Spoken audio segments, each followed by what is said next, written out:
বন্ধুরা, আজকে আমি এসে গেছি আমার স্বামীর সাথে তোমাদেরকে একটু পরিচয় করিয়ে দেব। স্বামী মানে আমাদের হচ্ছে বাবার পরে যে যত্ন করতে পারে সেই হচ্ছে আমাদের স্বামী। স্বামীকে যত্ন করা আমাদের কিন্তু সব পত্নীদের কর্তব্য। তো আমি চাই সব পত্নীরা কিন্তু স্বামীদেরকে ভালো করে একটু সেবা করবে। আসলে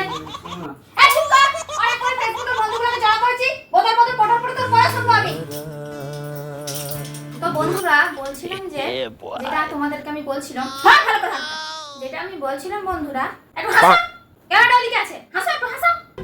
তো যেটা বলছিলাম বন্ধুরা, তো তোমরা পতিদেরকে সবাই কিন্তু দিনরাত সেবা করবে, ঠিক আছে? তোমরা সেবা করলে কিন্তু ভগবানের উপর থেকে তোমরা কিন্তু আশীর্বাদ পাবে।